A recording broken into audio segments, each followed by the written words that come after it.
पिछले क्लास में हम मल्टी स्टेज एम्पलीफायर देख रहे थे। मल्टी स्टेज एम्पलीफायर का हमने तीनों टाइप देख लिया। अब मल्टी स्टेज एम्पलीफायर का क्या करेंगे, हम तीनों मल्टी स्टेज एम्पलीफायर का कंपैरिजन करते हैं। ठीक है, तो कंपैरिजन करेंगे तो एक पार्ट आरसी कपल्ड ले लेते हैं, RC coupled multi stage amplifier.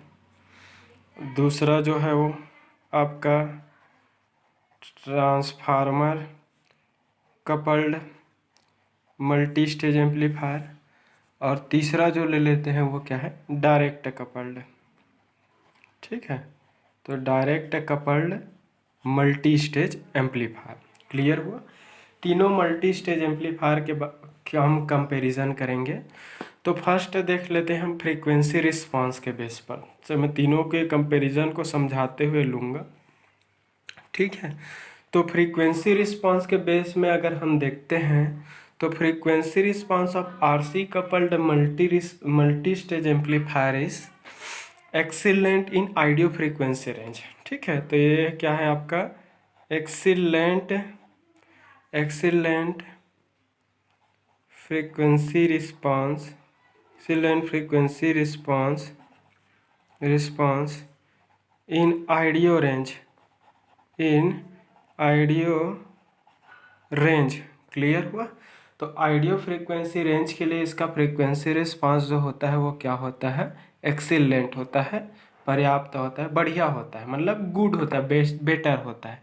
मतलब अगर हम आइडियो फ्रीक्वेंसी रेंज के सिग्नल्स की एम्पलीफिकेशन के लिए अगर हम यूज़ करना चाहें तो उस आइडियो फ्रीक्वेंसी रेंज के लिए इसका एम्पलीफिकेशन जो प्रोसेस है वो क्या होता है, परफॉर्मेंस जो होता है आइडियो रेंज के लिए वो बेटर होता है, मतलब डिज़ायरेबल होता है। क्यों डिज़ायरेबल होता है, क्योंकि मैं RC coupled multi stage amplifier बताते समय, उसकी सर्किट देखते समय उसके इसका फ्रीक्वेंसी रिस्पांस देखा था। तो हमने उसके फ्रीक्वेंसी रिस्पांस देखा तो हमें मिला कि उसका फ्रीक्वेंसी जो रिस्पांस है वो आइडियो फ्रीक्वेंसी रेंज के लिए फ्लैट फ्रीक्वेंसी रिस्पांस मिल रहा था। मतलब आइडियो फ्रीक्वेंसी रेंज के लिए उस पर्टिकुलर एम्पलीफायर सर्किट के द्वारा प्रोवाइडेड जो गेन था वो इक्वल मिल रहा था। तो आइडियो फ्रीक्वेंसी रेंज के लिए उसका फ्रीक्वेंसी रिस्पांस है वो क्या मिल रहा था, फ्लैट फ्रीक्वेंसी रिस्पांस मिल रहा था। ठीक है, तो आइडियो फ्रीक्वेंसी एम्पलीफिकेशन पर्पस के लिए जब हम RC coupled multi stage amplifier लेते हैं तो उस केस में इसका क्या होता है, फ्रीक्वेंसी जो रिस्पांस होता है वो एक्सीलेंट मिलता है। क्लियर हुआ।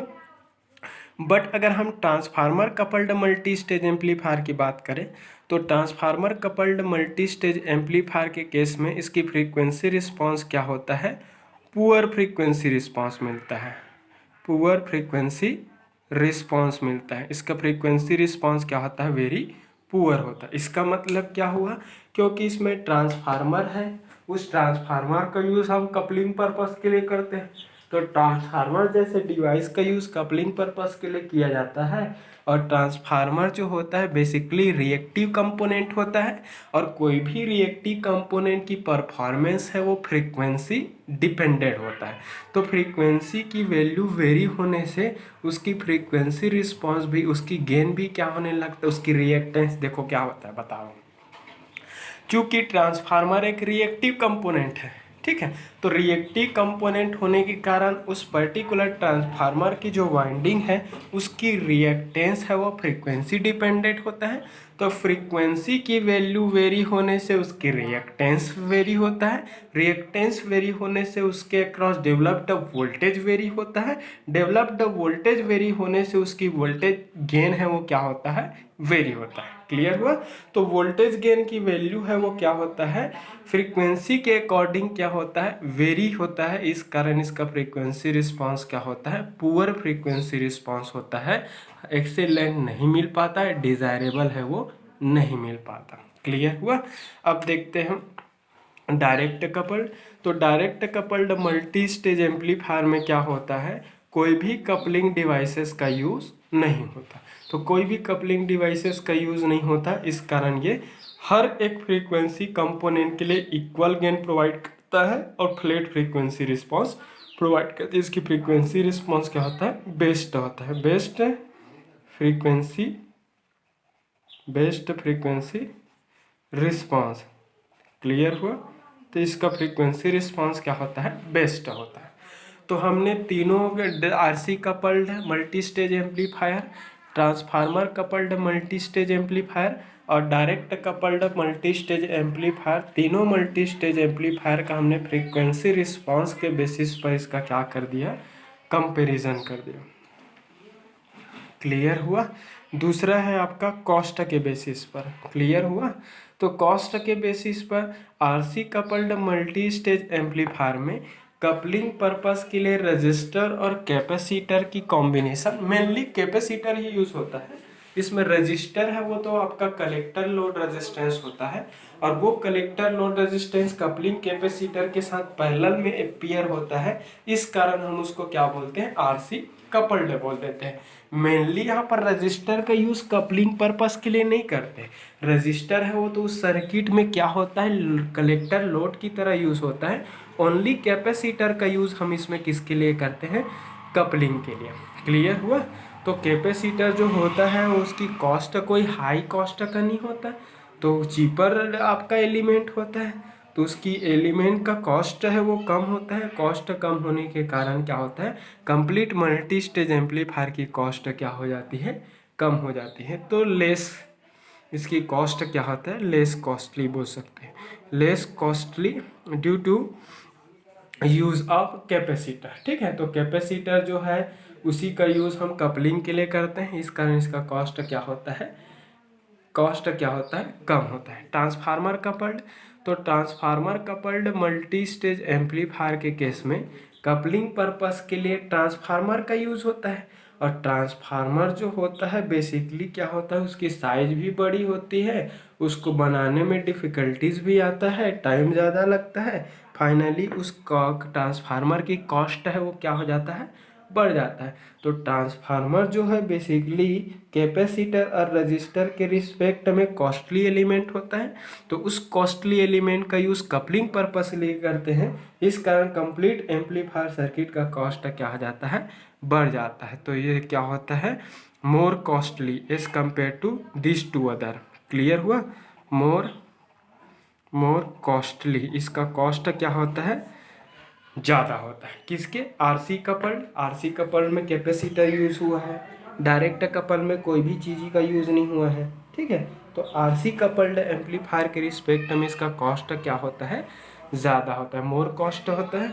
डायरेक्ट कपल्ड, तो डायरेक्ट कपल्ड के केस में क्या होता है? इसका कॉस्ट क्या होता है? लीस्ट होता है, सबसे कम होता है। क्यों?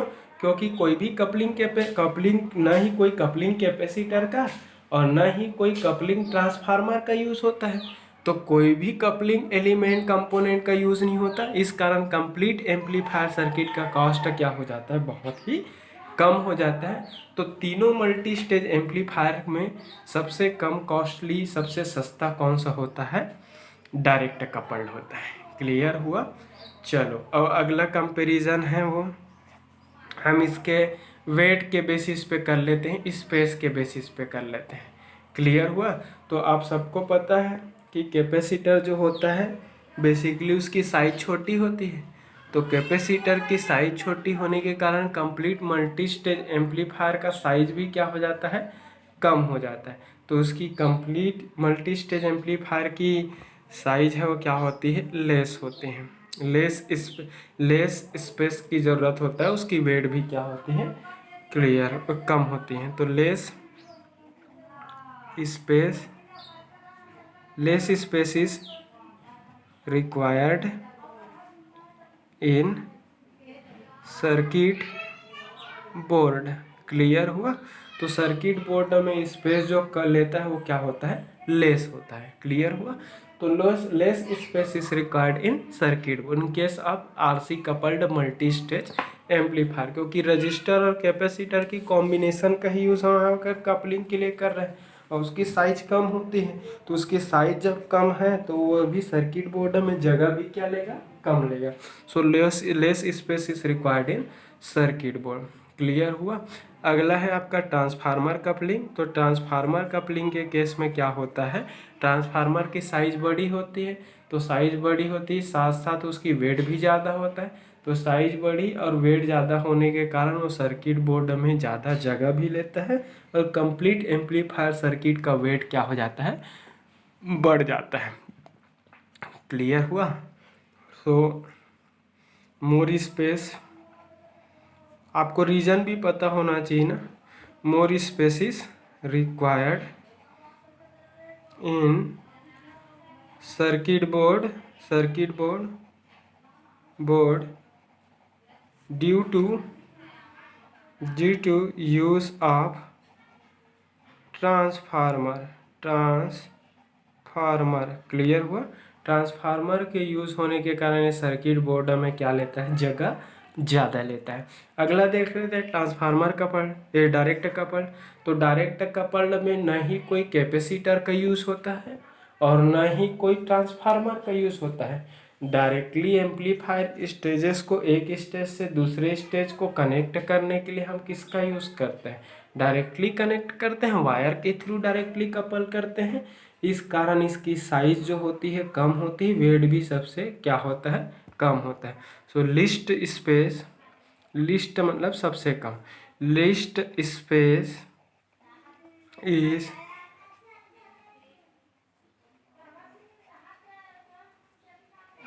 Required in circuit board.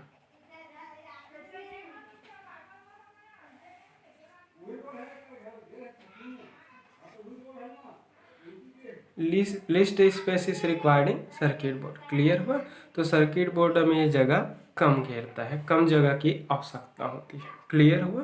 तो सबका रीज़न पता होना चाहिए, ऐसा नहीं कि अंधाधुन इसको रट्टा ही मान ले, सब एक दूसरे से रिलेटेड है। इसके सर्किट अगर पढ़ लिए तो कंपैरिजन आसानी से हो जाता है। इम्पीडेंस मैचिंग के तो इसकी इम्पीडेंस मैचिंग है वो क्या है, बेटर इम्पीडेंस मैचिंग नहीं रहता, ठीक है। Impedance matching is very low, या फिर impedance matching is not achieved बोल सकते हैं। Impedance matching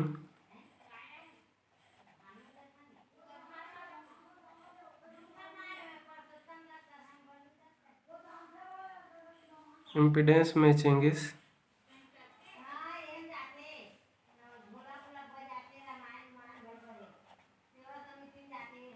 impedance matching is not achieved.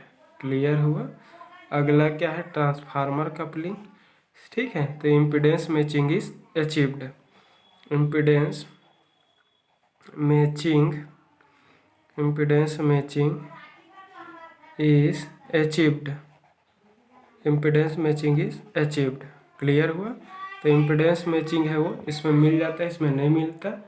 Direct coupling में इम्पीडेंस मैचिंग ये एक्सीलेंट है बोल सकते हो, ये वेरी पुअर है बोल सकते हो। नॉट गुड मतलब वेरी पुअर, इसमें वेरी पुअर बोल सकते हैं, इसका इम्पीडेंस मैचिंग है उसको, ठीक है। और इसमें एक्सीलेंट मिलता है क्योंकि ट्रांसफार्मर जो होता है ना, वो ट्रांसफार्मर इम्पीडेंस मैचिंग प्रोवाइड करने का ही काम करता है, तो एक्सीलेंट इम्पीडेंस मैचिंग मिलता है। और इसकी इम्पीडेंस मैचिंग ये वेरी पुअर है, ये एक्सीलेंट है, तो ये बेटर है बोल सकते हैं, गुड। इसमें इम्पीडेंस मैचिंग हमें गुड मिलता है। क्लियर हुआ? तो पांचवा इसका कंपैरिजन देख लेते हैं पांचवें पॉइंट पर। इसकी एप्लीकेशंस के बेसिस पर कर देती है। ये आरसी कपल्ड है, तो RC coupled multi stage amplifier is used for voltage amplification purpose, used for, इसका थ्योरी लेते समय बताया भी था, used for voltage amplification, voltage amplification purpose. Clear हुआ? तो वोल्टेज एम्पलीफिकेशन पर्पस के लिए इसका यूज़ होता है, किसका, आरसी कपल्ड का। क्लियर हुआ? ट्रांसफार्मर कपल्ड का लिख लेते हैं, it is used for power amplification purpose, power amplification purpose. Clear हुआ? तो ये पावर एम्पलीफिकेशन पर्पस के लिए यूज़ होता है, कौन, ट्रांसफार्मर कपल्ड, ठीक है। क्लियर हुआ? तो ये वोल्टेज एम्पलीफिकेशन पर्पस के लिए यूज़ हुआ। Transformer coupled proper impedance matching provide करता है, इस कारण पावर एम्पलीफिकेशन पर्पस के लिए यूज़ होता है।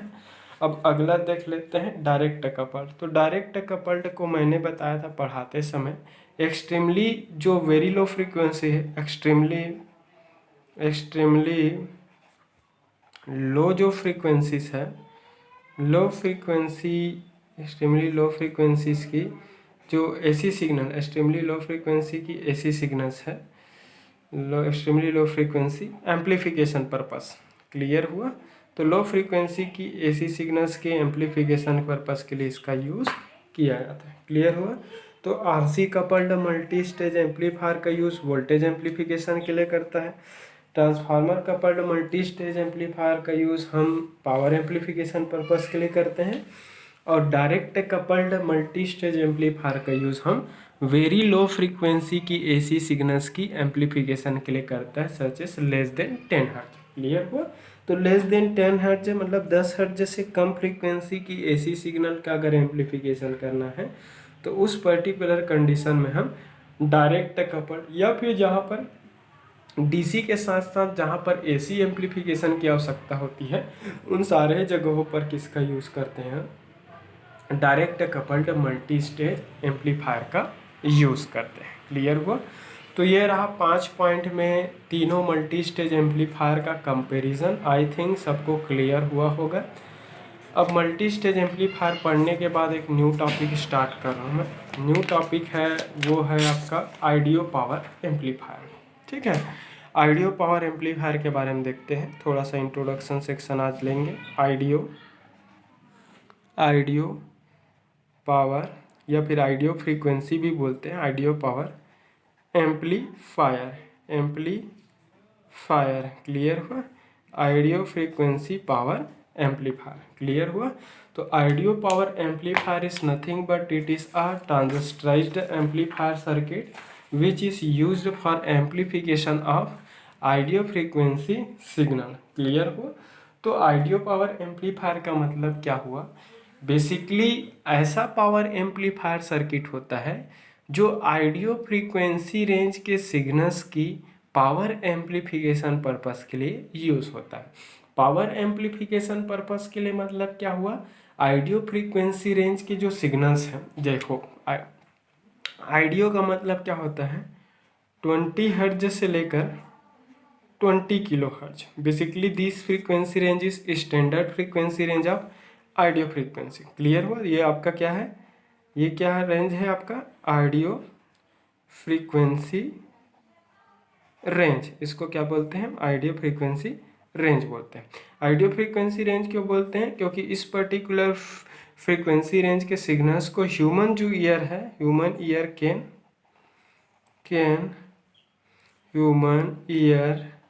Can properly sense. क्लियर हुआ? सेंस कर सकता है। तो मानव जो कान होता है, ह्यूमन जो ईयर है, इस फ्रीक्वेंसी रेंज के सिग्नल्स को प्रॉपरली क्या कर सकता है? सेंस कर सकता है, हियर कर सकता है, सुन सकता है। इस कारण इस पर्टिकुलर फ्रीक्वेंसी रेंज के सिग्नल को क्या बोलते हैं? आइडियो फ्रीक्वेंसी सिग्नल बोलते हैं। तो आइडियो फ्रीक्वेंसी पावर एम्पलीफायर क्या होता है? बेसिकली ऐसा एम्पलीफायर सर्किट होता है जो आइडियो फ्रीक्वेंसी रेंज के सिग्नल्स की पावर एम्पलीफिकेशन का काम करता है। मतलब उस आइडियो फ्रीक्वेंसी रेंज के सिग्नल की पावर को एम्पलीफाई करने का काम करता है। क्लियर हुआ? It is used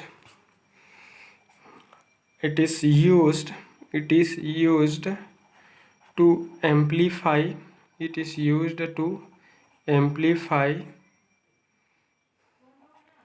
amplify power level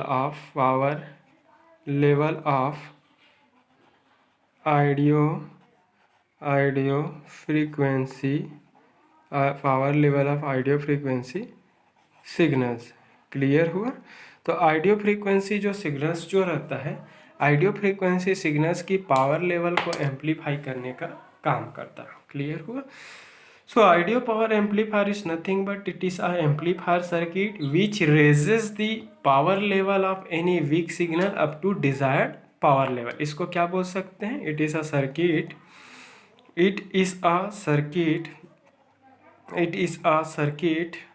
एक ऐसा सर्किट होता है which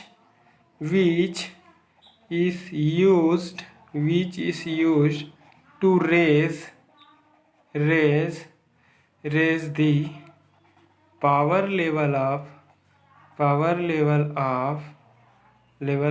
any weak audio signal. Clear हुआ? आइडियो सिग्नल्स क्लियर हुआ? इसका मतलब क्या हुआ? बेसिकली एक ऐसा एम्पलीफायर सर्किट होता है जो किसी आइडियो वीक जो सिग्नल्स होता है, वीक आइडियो सिग्नल्स होता है, उस वीक आइडियो इलेक्ट्रिकल सिग्नल्स की पावर लेवल को डिजायर्ड पावर लेवल तक इंक्रीज करने का काम करता है। It is a amplifier circuit which raises the power level of any weak electrical signal up to desired power level. Clear हुआ? तो एक ऐसा एम्पलीफायर सर्किट होता है जो किसी वीक इलेक्ट्रिकल सिग्नल की पावर लेवल को डिजायर्ड पावर लेवल तक इंक्रीज करने का काम करता है। क्लियर हुआ? तो किसी भी वीक इलेक्ट्रिकल सिग्नल की पावर लेवल को डिजायर्ड पावर लेवल तक इंक्रीज करने का काम करता है। उस एम्पलीफायर सर्किट को क्या बोलते हैं? हम आइडियो पावर एम्पलीफायर कहते हैं। अब देखो होता क्या है वो चीज़ बताओ कि हमारा जो प्रैक्टिकल जो एम्पलीफायर सर्किट होता है, जैसा कि मैंने उस दिन बताया था कि कोई भी प्रैक्टिकल जो एम्पलीफायर जो सर्किट होता है वो सिंगल स्टेज एम्पलीफायर नहीं होता, जनरली नहीं होता। क्यों नहीं होता? क्योंकि एक सिंगल स्टेज एम्पलीफायर है वो किसी वीक इलेक्ट्रिकल सिग्नल की पावर लेवल को या फिर उसकी वोल्टेज लेवल को डिजायर्ड वोल्टेज लेवल तक इंक्रीज करने में वो एबल नहीं होता। क्लियर हुआ? तो उस केस में क्या होता है, generally multiple number of amplifier stages को, एम्पलीफायर सर्किट को कैस्केडिंग सीरीज ऑर्डर में क्या कर देते हैं? कनेक्ट कर देते हैं। क्लियर हुआ? तो कैस्केडिंग सीरीज ऑर्डर में कनेक्ट करने से जो एम्पलीफायर सर्किट बनता है उसे क्या बोलते हैं? मल्टी स्टेज एम्पलीफायर कहते हैं। तो प्रैक्टिकली देखा जाए तो कोई भी एम्पलीफायर जो सर्किट होता है वो मल्टी स्टेज एम्पलीफायर होता है। जनरली 6 और मोर देन 6 स्टेजेस होता है। जनरली 6 और more than 6 stages are used for amplification purpose. Always the last stage of amplifier और multi stage amplifier circuit is power stage. हमेशा क्या होता है, जनरली अगर मल्टी स्टेज एम्पलीफायर का डिज़ाइन करते हैं तो ऑलवेज जो लास्ट जो स्टेज होता है, लास्ट स्टेज एम्पलीफायर है वो पावर एम्पलीफायर सर्किट होता है जो वीक इलेक्ट्रिकल सिग्नल्स की पावर लेवल को डिजायर्ड पावर लेवल तक इंक्रीज करता है ताकि वो लोड को क्या कर सके? ड्राइव कर सके। लोड का मतलब क्या है? ऐसा कोई इंस्ट्रूमेंट जिसे हमें पावर का ट्रांसफ़र करना है, ऐसा कोई डिवाइस, ऐसा कोई एलिमेंट जिसे पावर ट्रांसफ़र करना है, ऐसा कोई एलिमेंट जिसके अक्रॉस हमें आउटपुट प्राप्त करना है। ठीक है? तो जनरली क्या होता है, हम लोड यूज़ कर रहे हैं, सपोज आइडियो पावर की बात कर रहे हैं, तो जनरली अगर हम आइडियो पावर की अगर बात करें तो उस केस में सपोज हमारा लोड क्या है? लाउड स्पीकर है। ठीक है? तो लाउड स्पीकर को हम लोड के फॉर्म में कनेक्ट किए हैं। ठीक?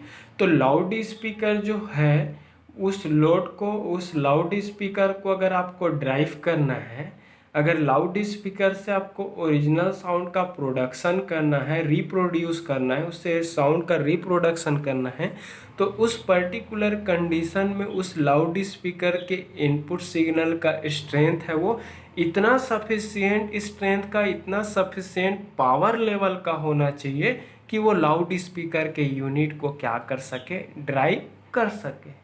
तो अगर हमारा सिग्नल वीक सिग्नल है और हमें लाउड स्पीकर को ड्राइव करना है तो उस पर्टिकुलर कंडीशन में क्या करना पड़ेगा? उस वीक इलेक्ट्रिकल सिग्नल की पावर लेवल को डिजायर्ड पावर लेवल तक इंक्रीज करना पड़ेगा ताकि वो वीक इलेक्ट्रिकल सिग्नल का पावर लेवल इतना सफिशिएंट हो जाए, इतना एडिक्वेट हो जाए कि उस लाउड स्पीकर जैसे लोड को क्या कर सके? प्रॉपरली ड्राइव कर सके। क्लियर हुआ?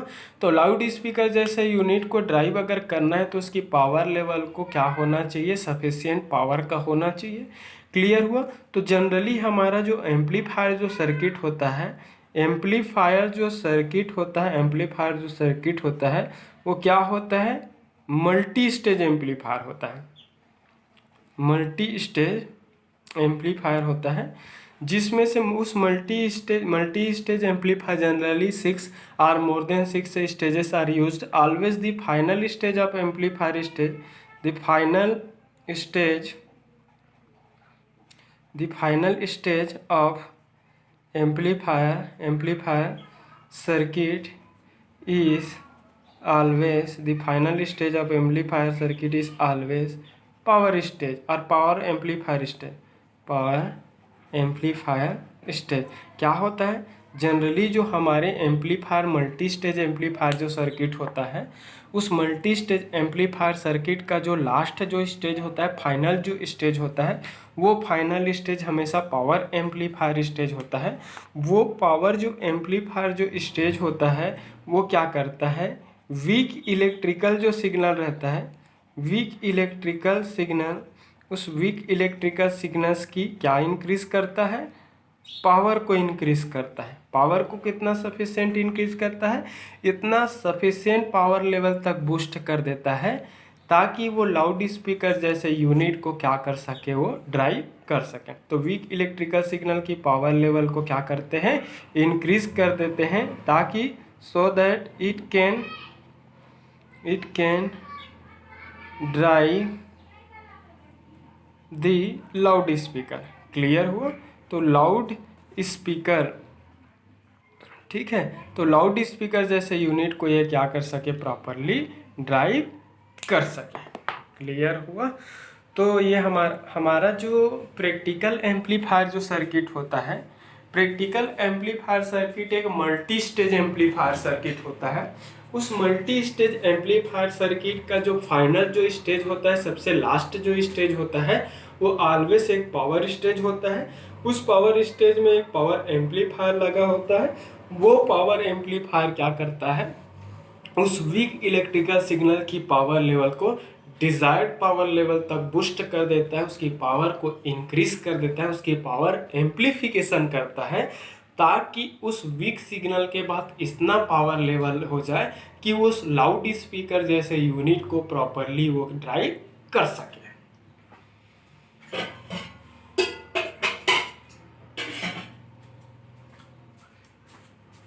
ठीक है, तो इतना तो क्लियर हो गया होगा पावर एम्पलीफायर का.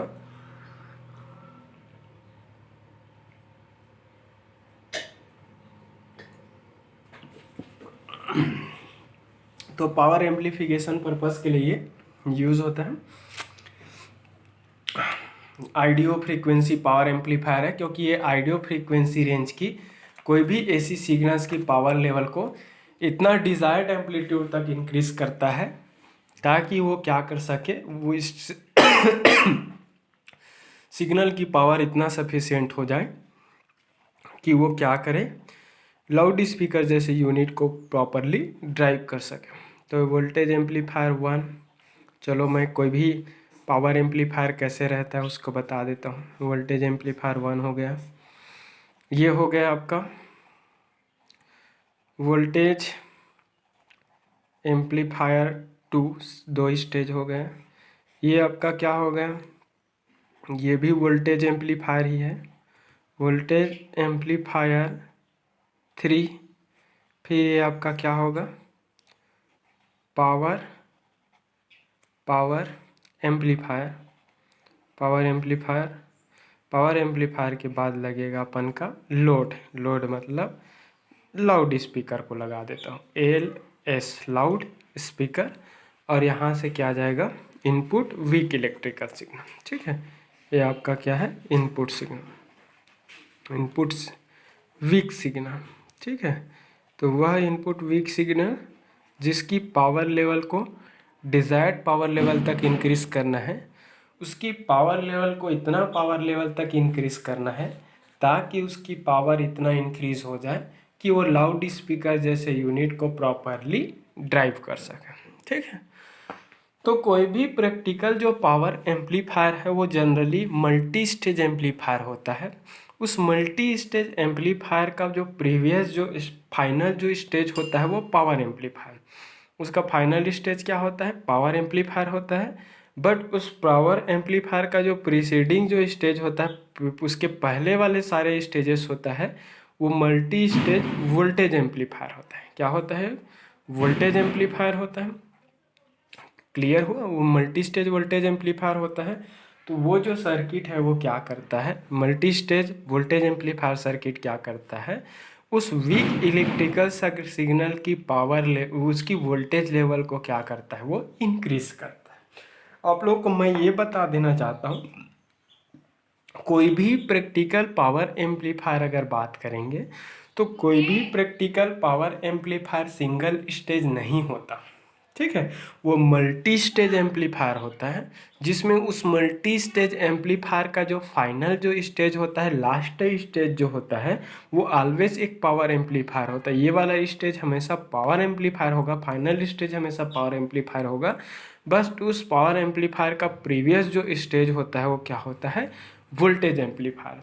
तो होता क्या है कि अगर हमारा वीक जो इलेक्ट्रिकल जो सिग्नल जिसकी पावर लेवल को हमें डिज़ायर्ड पावर लेवल तक अगर इंक्रीज करना है, अगर उस इनपुट वीक इलेक्ट्रिकल सिग्नल की वोल्टेज लेवल है वो सफिशिएंट वोल्टेज लेवल का नहीं है, जब तक उस वीक सिग्नल की वोल्टेज लेवल को हम सफिशिएंट वोल्टेज लेवल तक इंक्रीज नहीं करेंगे, तब तक हम उस वीक सिग्नल को हम पावर एम्पलीफाई नहीं कर सकते।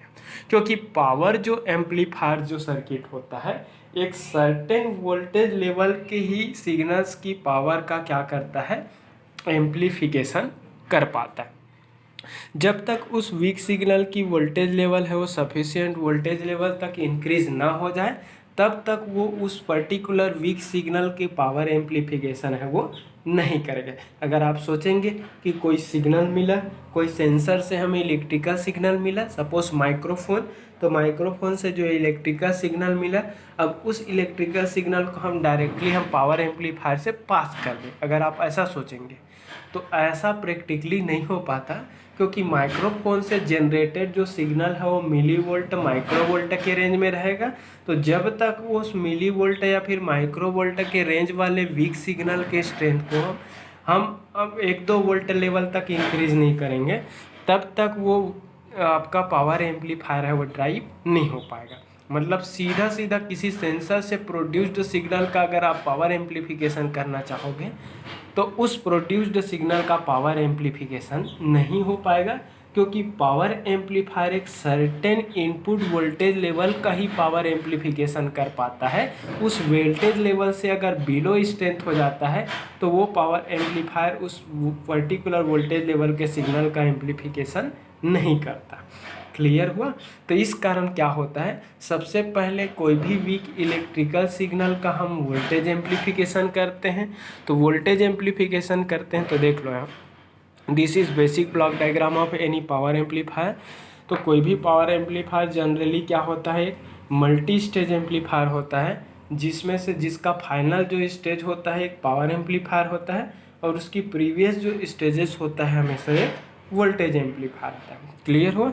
तो फाइनल स्टेज उसका पावर एम्पलीफायर, प्रीवियस जो स्टेज होता है वोल्टेज एम्पलीफायर होता है। समझ में आया? तो final stage power amplifier, previous stage उसका क्या होता है, वोल्टेज एम्पलीफायर होता है। सबसे पहले हम weak input AC signal, weak input AC जो सिग्नल है, उस वीक इनपुट एसी सिग्नल को सबसे पहले हम multiple number of voltage amplifier stages से पास करते हैं। तो multiple number of voltage amplifier stages क्या करता है, इस वीक इनपुट इलेक्ट्रिकल सिग्नल की वोल्टेज लेवल को मल्टीपल टाइम्स एम्पलीफाई करेगा। मतलब क्या करेगा, ये वीक सिग्नल अप्लाई किए, इस वीक इनपुट इलेक्ट्रिकल सिग्नल को ये वोल्टेज एम्पलीफायर एम्पलीफाई करेगा, एम्पलीफाइड आउटपुट यहाँ मिलेगा। इस एम्पलीफाइड आउटपुट वोल्टेज सिग्नल को नेक्स्ट एम्पलीफायर में अप्लाई करोगे, नेक्स्ट एम्पलीफायर क्या करेगा, अगेन इस इनपुट वोल्टेज सिग्नल का वोल्टेज एम्पलीफिकेशन करेंगे। अब वोल्टेज एम्पलीफाइड आउटपुट जनरेट होगा, उस वोल्टेज एम्पलीफाइड आउटपुट सिग्नल को अगेन नेक्स्ट वोल्टेज एम्पलीफायर से पास करेंगे। वो जो एम्पलीफायर अगेन उस वीक सिग्नल का वोल्टेज तो क्या होता है, मल्टीपल टाइम्स इस वीक सिग्नल का वोल्टेज एम्पलीफिकेशन होता है। तो मल्टीपल टाइम्स इसका वोल्टेज एम्पलीफिकेशन होने से उस वीक सिग्नल का वोल्टेज लेवल है वो डिज़ायर्ड वोल्टेज लेवल तक इंक्रीज हो जाता है। तो जब इस वीक सिग्नल का वोल्टेज लेवल जब इस डिजायर्ड एम्पलीट्यूड लेवल तक इंक्रीज हो जाता है तो उस वोल्टेज एम्पलीफाइड इलेक्ट्रिकल सिग्नल को अगेन पावर एम्पलीफायर जैसे सर्किट से हम क्या कर देते हैं, पास कर देते हैं। तो ये इस वोल्टेज एम्पलीफाइड सिग्नल की पावर लेवल को सफिशिएंट डिजायर्ड पावर लेवल तक इंक्रीज कर देता है और इंक्रीज्ड पावर लेवल का हाई पावर का आउटपुट इलेक्ट्रिकल सिग्नल जनरेट करता है। फाइनली एम्पलीफाइड आउटपुट सिग्नल को हम लाउड स्पीकर जैसे यूनिट को क्या कर देते हैं, अप्लाई कर देते हैं, ताकि जिससे कि ये लाउड स्पीकर का यूनिट क्या होता है, प्रॉपरली ड्राइव होता है और ओरिजिनल साउंड का रिप्रोडक्शन होना शुरू हो जाता है। क्लियर हुआ? तो कोई भी आपका प्रैक्टिकल पावर जो एम्पलीफायर होता है वो मल्टी स्टेज होता है। मल्टी स्टेज जिसमें से उसका फाइनल स्टेज है वो पावर एम्पलीफायर होता है, जो उस वोल्टेज एम्पलीफाइड सिग्नल का पावर एम्पलीफिकेशन कर। तो अगर आपको पावर एम्पलीफाई करना है तो सबसे पहले तो क्या करना पड़ेगा, उस वीक सिग्नल का वोल्टेज एम्पलीफिकेशन करना पड़ेगा। क्यों? क्योंकि जब तक उस वीक सिग्नल का वोल्टेज लेवल है वो सफिशिएंट वोल्टेज लेवल तक इंक्रीज नहीं होगा तब तक उस सिग्नल का पावर एम्पलीफिकेशन नहीं हो सकता। आपको जब मैं वोल्टेज एम्पलीफायर और पावर एम्पलीफायर में जब डिफरेंस बताऊंगा ना तो क्लियर हो जाएगा कि पावर एम्पलीफायर है वो कितने मिनिमम वोल्टेज को ही पावर एम्पलीफाई करेगा और उस पर्टिकुलर मिनिमम वोल्टेज के नीचे वाले का पावर एम्पलीफिकेशन नहीं हो पाता है। इस कारण बोल रहा हूँ कि सबसे पहले तो उस वीक सिग्नल का वोल्टेज लेवल को इंक्रीज करना पड़ता है। तो सबसे पहले वीक सिग्नल का वोल्टेज एम्पलीफिकेशन होगा तो इस वीक सिग्नल के स्ट्रेंथ का वोल्टेज एम्पलीफाइड सिग्नल यहाँ मिलेगा। अब भी इस सिग्नल का स्ट्रेंथ इतना सफिशिएंट नहीं हुआ है कि सर इसको डायरेक्टली पावर एम्पलीफाई कर सके, तो अगेन इस वोल्टेज एम्पलीफाइड सिग्नल को हम सेकेंड वोल्टेज एम्पलीफाइड स्टेज से पास करते हैं। अगेन यहाँ पर वोल्टेज एम्पलीफाइड आउटपुट सिग्नल मिलता है। उस वोल्टेज एम्पलीफाइड आउटपुट सिग्नल है उसका स्ट्रेंथ अब भी इतना सफिशिएंट नहीं है कि उसको हम पावर एम्पलीफाई कर सके। तो फिर क्या करते हैं, इस वोल्टेज एम्पलीफाइड इलेक्ट्रिकल सिग्नल को अगेन नेक्स्ट वोल्टेज एम्पलीफायर से पास करते हैं। ये नेक्स्ट वोल्टेज एम्पलीफायर फिर इस सिग्नल को एम्पलीफाई करता है और एम्पलीफाइड आउटपुट सिग्नल है वो प्रोवाइड करता है। तो जब तक उस वीक सिग्नल का वोल्टेज लेवल है वो डिज़ायरेबल वोल्टेज लेवल तक ना पहुँचे तब तक उसका पावर एम्पलीफिकेशन नहीं हो सकता है। तो ऑलवेज ये याद रखना कि कोई भी पावर एम्पलीफायर मल्टी स्टेज होता है, जिसका फाइनल जो एंडिंग जो स्टेज होता है, लास्ट स्टेज होता है वो पावर स्टेज होता है, जिसमें पावर एम्पलीफायर सर्किट होता है। वो power amplifier circuit power amplification करता है। बट इस पावर एम्पलीफायर सर्किट का जो प्रीसीडिंग स्टेज है, उसके पहले वाला स्टेज, वो उसके पहले वाले जितने भी स्टेज रहेंगे वो सारे स्टेज सिर्फ और सिर्फ वोल्टेज एम्पलीफिकेशन का ही काम करता है। उस वीक सिग्नल के सिर्फ वोल्टेज लेवल को ही डिजायर्ड वोल्टेज लेवल तक बूस्ट करने का काम करेगा। क्लियर हुआ? तो ये कुछ अमाउंट में इंक्रीज किया वोल्टेज सिग्नल के एम्पलीट्यूड को। ये सेकेंड एम्पलीफायर भी उस वीक सिग्नल की वोल्टेज लेवल को कुछ अमाउंट में इंक्रीज किया। ये थर्ड एम्पलीफायर भी उस वोल्टेज एम्पलीफायर के एम्पलीट्यूड को इंक्रीज किया। जब इसकी एम्पलीट्यूड है डिजायर्ड वोल्टेज लेवल तक इंक्रीज हो गया तब हम इंक्रीज्ड वोल्टेज लेवल के सिग्नल को पावर एम्पलीफायर से दिए, तो पावर एम्पलीफायर ने उसको पावर एम्पलीफाई किया। सिग्नल का पावर लेवल इतना सफिशिएंट हो गया कि वो इतना सफिशिएंट पावर का हो गया कि उस लाउड स्पीकर जैसे लोड को क्या कर सकता है, प्रॉपरली ड्राइव कर सकता है। क्लियर हुआ? तो कोई भी सिग्नल का वीक सिग्नल का सबसे पहले हम वोल्टेज एम्पलीफिकेशन करके उसकी वोल्टेज लेवल को इंक्रीज़ करते हैं। जब उसका voltage level sufficient voltage level तक इंक्रीज़ हो जाता है, सफिशिएंट स्ट्रेंथ का हो जाता है, तब हम उसको फाइनल पावर एम्पलीफायर से पास करते हैं। वो पावर एम्पलीफायर उस वीक सिग्नल की पावर को के लेवल को इंक्रीज़ करता है, उसकी पावर को इतना लेवल तक इंक्रीज़ कर देता है कि उस सिग्नल के पास इतना एबिलिटी आ जाता है कि वो क्या कर सकता है, लाउड स्पीकर जैसे लोड को प्रॉपरली ड्राइव कर सकता है। सो फिर से मैं बोलना चाहूँगा कि पावर एम्पलीफायर बेसिकली ऐसा एम्पलीफायर सर्किट होता है जो किसी आइडियो फ्रीक्वेंसी सिग्नल्स की पावर लेवल को डिजायर्ड पावर लेवल तक इंक्रीज करने का काम करता है। क्लियर हुआ? तो तो आई थिंक ये इंट्रोडक्शन सेक्शन था audio power. Audio frequency range की ऐसी सिग्नल्स की एम्पलीफिकेशन के लिए यूज़ होता है उसकी पावर को। आइडियो किसको बोलते हैं? वह फ्रीक्वेंसी रेंज जिस फ्रीक्वेंसी रेंज को ह्यूमन जो ईयर है वो प्रॉपरली सेंस कर सकता है। ह्यूमन ईयर है वो क्या कर सकता है? सेंस कर सकता है। उसी रेंज को क्या बोलते हैं? आइडियो फ्रीक्वेंसी रेंज बोलते हैं। ठीक है, तो आई थिंक सबको क्लियर हो गया होगा। बाकी नेक्स्ट डे करते हैं। वीडियो अच्छा लगा तो लाइक करें, शेयर करें, कमेंट करें। Thank you.